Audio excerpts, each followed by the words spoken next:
खुलुमबाय बेयो बड'लेण्ड इंखं टेलिभिजन दिनै 2025 शुक्रबार खालि सानसेनि बरादखौ नोंथांमोननि खाथियाव लाबोदों आं सदानन्द दैमारिया।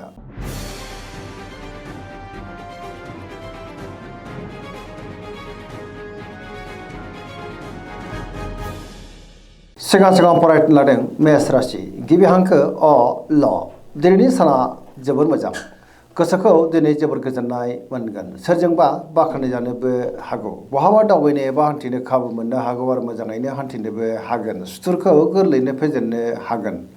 मावनो लानाय खामानिखौ दिनै गोरलैयैनो मावफुंनो हानानै गोसोआव गोजोननाय फैगोन थार लोगोनि आंखाल जानाय नङा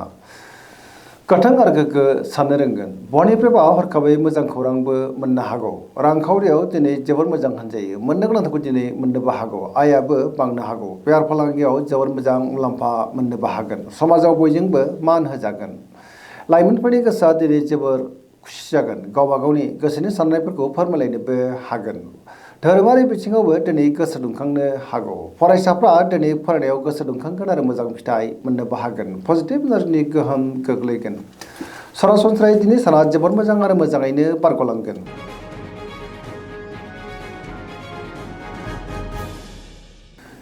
वृष राशि गिबि हांखो इ उ ब दिनैनि साना जोबोर मोजां गोसोखौ दिनै जोबोर गोजोननाय मोनगोन मोनफ्रोमबो बिथिङावनो जाफुंसारगोन सुथुरखौ गोरलैयैनो फेजेननोबो हागोन मोजां खाबुबो दिनै मोननो हागौ बहाबा दावबायनो एबा हान्थिनो खाबु फैनोबो हागौ आरो मोजाङैनो हान्थिनोबो हागोन सोरबा मुंदांखा सुबुंजों बहाबा लोगो मोनज्लायनोबो हागौ गोसोनि बोलोआ बांनोबो हागौ मावनो लानाय खामानिफ्रा दिनै गोरलैयैनो मावफुंजागोन रांखावरियाव मोजां बेफार फालांगियावबो मोजां होनजायो सोरजोंबा बाख्नाय जानानै गोसोआव गोजोननाय फैगोन न'खराव बिसि फिसायनि गेजेराव अनलायनाया फैगोन देहाया दिनै मोजाङैनो थागोन अब्लाबो नाथाय जानाय लोंनायाव सांग्रां जानांगोन जायखि खामानि मावा मानो दिनै मोनफ्रोमबो खामानिखौनो गोरलैयैनो मावफुंलांनो हागोन गोसोनि साननायफ्रा दिनै मोगथाङाव जाफुंनोबो हागौ आरो पजिटिभ एनार्जिनि गोहोम गोग्लैगोन।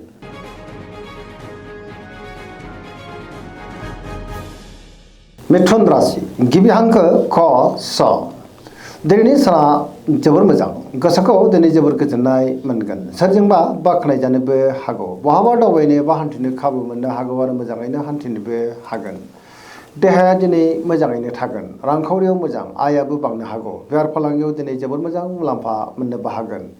न'खराव बिसि फिसायनि गेजेराव अनलायनाय फैगोन बिदा फंबायनिफ्राय थोजासे हेफाजाबबो मोननो हागौ गोसोनि बोलोआ बांगोन मावनो लानाय खामानिखौ दिनै गोरलैयैनो मावफुंनो हानानै गोसोआव गोजोननाय फैगोन सोरबा लोगोनिफ्राय थोजासे हेफाजाब मोननोबो हागौ बहाबा हान्थिनायाव दिनै गोबां मुलाम्फा जानोबो हागौ लाइमोनफोरनि गोसोआ दिनै जोबोर खुसि जागोन आरो गावबा गावनि गोसोनि साननायफोरखौ फोरमायलायनोबो हागोन।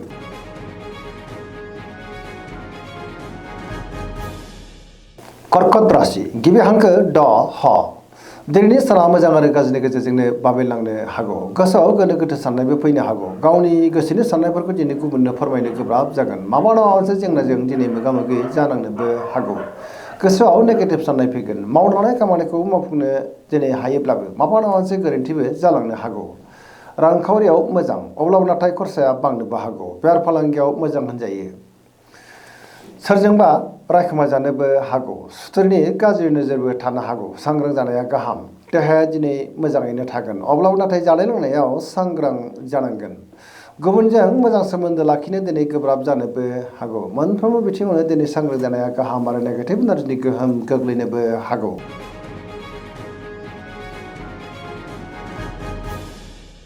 सिंह राशि गिबि हांखो म ट दिनैनि साना जोबोर मोजां मावनो लानाय खामानिखौ दिनै थि समावनो आरो गोरलैयैनो मावफुंनो हानानै गोसोआव गोजोननाय फैगोन सोरजोंबा बाख्नाय जानोबो हागौ सोरबा लोगोनिफ्राय दिनै हरखाबै मोजां खौरांबो मोननो हागौ रांखावरियाव मोजां होनजायो बेफार फालांगियावबो मोजां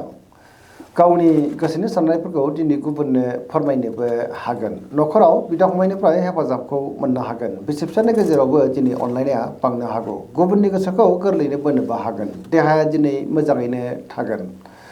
फरायसाफ्रा दिनै फरायनायाव गोसो दुंखांगोन आरो मोजां फिथाइ मोननोबो हागोन जायखि खामानि मावामानो दिनै मोनफ्रोमबो खामानियावनो जाफुंसारनो हागौ।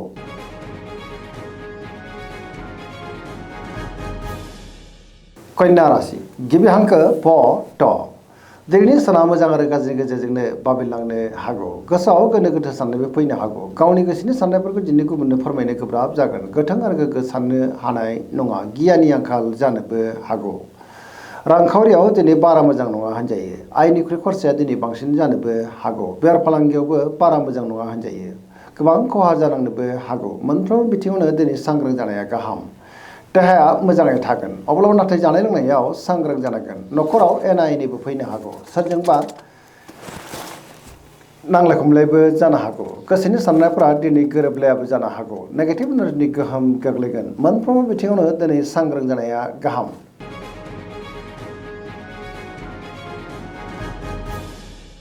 तुला राशि गिबि हांखो र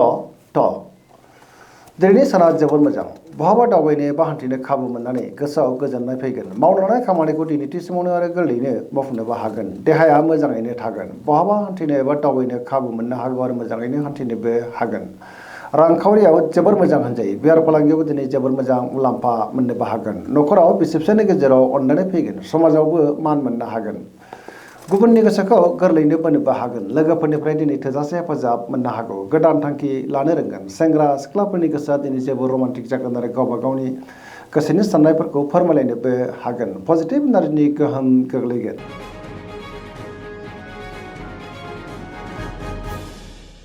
वृश्चिक राशि गिबि हांखो न स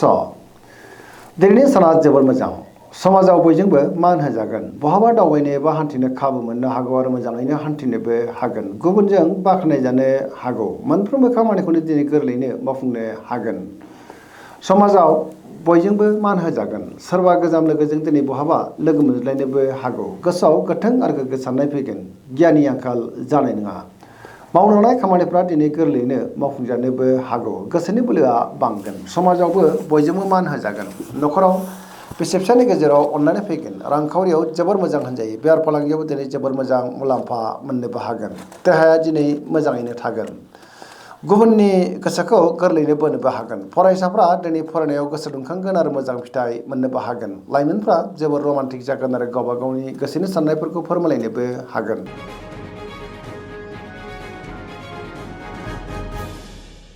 धनु राशि गिबि हांखो ढ फ भ दिनैनि साना मोजां आरो गाज्रिनि गेजेरजोंनो बाबेनलांनो हागौ गोसोआव दिनै गोनो गोथो साननायबो फैनो हागौ गावनि गोसोनि साननायफोरखौ गुबुननो फोरमायनो गोब्राब जागोन माबा नङा मोनसे जेंनाजों मोगा मोगि जानांनानै गोसोआव गोनो गोथो जानोबो हागौ सोरबा सुथुरनि गाज्रि नोजोरबो थानो हागौ जानाय लोंनायाव सांग्रां जानांगोन रांखावरियाव मोजां अब्लाबो नाथाय खरसाया बांनोबो हागौ बेफार फालांगियाव मोजां होनजायो गुबुनजों मोजां सोमोन्दो लाखिनो गोब्राब जागोन गोथों आरो गोग्गो साननो हानाय नङा गोदान खामानियावबो दिनै आखाइ होजेननो हानाय नङा गोबां रोखोमनि देहायारि जेंनाजों दिनै मोगा मोगि जानांनोबो हागौ जानाय लोंनायाव सांग्रां जानांगोन बिदा फंबायनिफ्राय हेफाजाबखौ मोननो हागोन अब्लाबो नाथाय नेगेटिभ एनार्जिनि गोहोमबो गोग्लैनो हागौ लाइमोनफोरनि गोसोआ दिनै जोबोर खुसि जागोन अब्ला नाथाय गावबा गावनि गोसोनि साननायखौ फोरमायलायनोबो गोब्राब जानोबो हागौ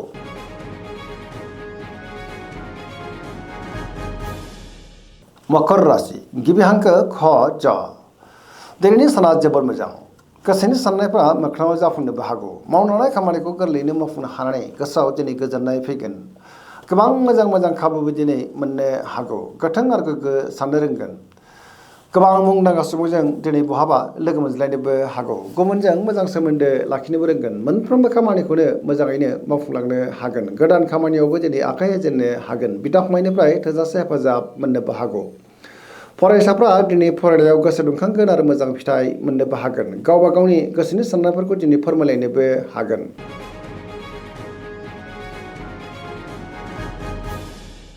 कुम्भ राशि गिबि हांखो ग स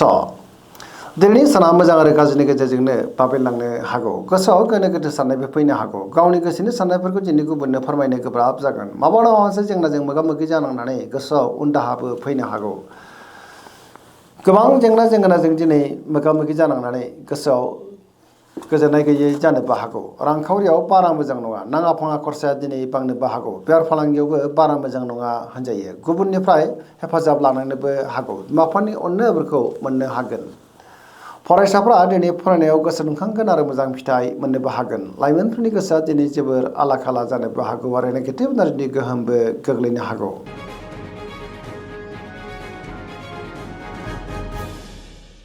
मीन राशि गिबि हांखो ड स दिनैनि साना जोबोर मोजां। गुबुननि थाखाय दिनै गोबां मोजां खामानि मावनानै होनोबो हागोन। गोसोआव पजिटिभ साननाय फैगोन। गावनि गोसोनि साननायफोरखौ दिनै गुबुननो फोरमायनोबो हागोन। फरायसाफ्रा दिनै फरायनायाव गोसो दुंखांगोन आरो मोजां फिथाइ मोननोबो हागोन।